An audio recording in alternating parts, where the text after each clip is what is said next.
ये जो मदरसों की पढ़ाई करके आते हैं ना, ये उसी का परिणाम होता है। मदरसों से कोई वो भगत सिंह नहीं निकलते हैं। लेकिन क्या करें कि कुछ लोगों के डीएनए में गद्दारी होती है, तो वो गद्दारी डीएनए में जब है तो वो राष्ट्रद्रोह का मुकदमा करके इनको हिंदुस्तान की सीमा के बाहर फेंको या इनको अंदर करो। दो ही रास्ते हैं।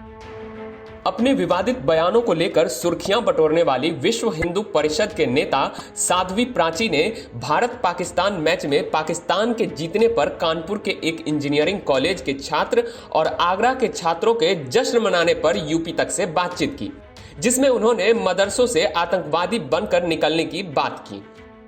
देखिए, खेल जो होते हैं वो किसी धर्म किसी संप्रदाय के नहीं होते, वो देश को जोड़ने के लिए होते हैं। और मैं समझती हूँ कि भावनाओं से खेले जाते हैं।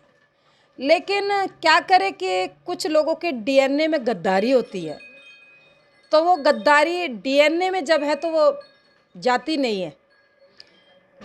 जिन लोगों ने आगरा के अंदर इतनी बड़ी घटना हुई, कानपुर में हुई, कई जगह पर मुझे पता चला है सोशल मीडिया और मीडिया के माध्यम से, उनको तो सरेआम राष्ट्रद्रोह का मुकदमा करके उन्हें अंदर करना चाहिए, चिमटे से पकड़ पकड़ करके हिंदुस्तान की सीमा के बाहर करना चाहिए, ताकि आने वाले टाइम में इस तरह के सिर्फ फिरे लोग हिंदुस्तान में बदजुबानी ना कर सके।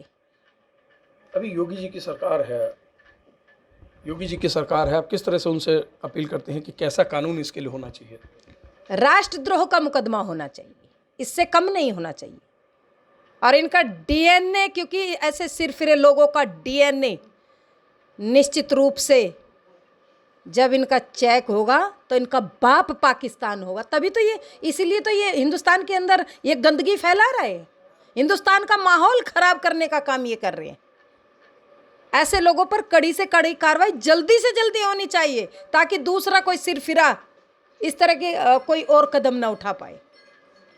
क्या लगता है, समी को भी ट्रोल किया जा रहा है लगातार, पाकिस्तान खिलाड़ी हैं उनको भी ट्रोल किया जा रहा है हिंदुस्तान में, कैसे देखती हैं इसको? देखिए, मैं इस पर कुछ नहीं बोलूँगी, क्योंकि मैं एक हिंदुस्तानी हूँ और हिंदुस्तान की भावनाओं का 100 करोड़ हिंदुस्तानी लोगों की भावनाओं की मैं कदर करना जानती हूँ, उनकी भावनाओं को समझती हूँ, इसलिए मैं इस पर कुछ नहीं बोलूँगी।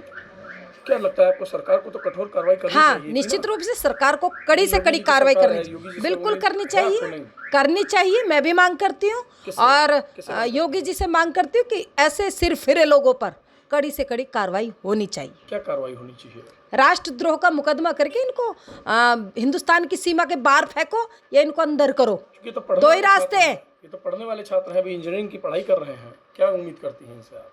तो ये शुरुआत इनकी नींव यहीं से तो हुई है, ऐसे तो ये आतंकवादी बन जाते हैं फिर। कौन? जो इस तरह के पाकिस्तान जिंदाबाद, पाकिस्तान के जो नारे लगा रहे हैं, पढ़ाई तो इंजीनियरिंग की कर रहे हैं। हाँ, ये पढ़ाई, यही तो दिक्कत है, समस्या यही तो है। मैं इसीलिए तो विवादित बन जाती हूँ आपकी नज़रों में, जब मैं सच को सच कहती हूँ। ये जो मदरसों की पढ़ाई करके आते हैं ना, ये उसी का परिणाम होता है। मदरसों से कोई वो भगत सिंह नहीं निकलते हैं, यही तो काम करते हैं। तो इंजीनियरिंग की पढ़ाई कर रहे हैं ना, तो हाँ, इंजीनियर बनने का सपना देख रहे हैं ना। हाँ, इंजीनियर, ये जितने आतंकवादी है सब पढ़े लिखे हैं ना, इंजीनियर है, डॉक्टर है, बताइए कौन सा कम है? कसाब क्या था, कोई कम है इनमें? तो ये जितने भी आतंकी है ये सब पढ़े लिखे इंजीनियर और डॉक्टर ही है, कम नहीं है इनमें कोई भी। साध्वी प्राची के इस बयान पर देवबंदी उलेमा मुफ्ती असद कासमी ने पलटवार किया है और साथ ही साध्वी प्राची को मदरसे में आने का न्योता भी दिया। देखिए, जिस तरीके से साध्वी प्राची का बयान आया है, अभी हाल ही में हिंदुस्तान पाकिस्तान का एक मैच हुआ जिसके अंदर पाकिस्तान जीती है, तो कुछ लोगों ने जो है पाकिस्तान के जश्न में पटाखे फोड़े हैं, तो इसको हम बुरा समझते हैं, गलत समझते हैं। जो उन्होंने किया है वो सही नहीं किया। अलबत्ता साध्वी प्राची का जो बयान आया है मदरसों को लेकर, तो मैं ये कहूँगा कि हमारी इस बहन को मदरसों के इतिहास के बारे में मालूम नहीं है। मुल्क को आज़ाद कराने में इन मदरसों के उलमा और तलबा ही ने अपनी जो है जानों का नजराना पेश किया। अपने आप को जो है इस मुल्क की आज़ादी के खातिर जो है फांसी के फंदों पर चढ़े हैं। तो साध्वी प्राची को मदरसों का इतिहास मालूम नहीं है। सबसे पहले तो मैं इनको मशवरा दूंगा कि वो मदरसों का इतिहास पढ़ें, मदरसे की तारीख का मुताला करें, और साथ साथ में मैं उनको जो है मदरसों में आने की दावत भी दूंगा। वो आए और ये देखें कि मदरसों के अंदर किस चीज़ का पाठ पढ़ाया जाता है। मदरसों के अंदर देशभक्ति का पाठ पढ़ाया जाता है, भाईचारे का पाठ पढ़ाया जाता है, ना कि देशद्रोही का पाठ पढ़ाया जाता है। तो इनकी सोच निहायत ही गलत सोच है और ये हमेशा विवादित बयान देकर सुर्खियों में बनी रहना चाहती हैं।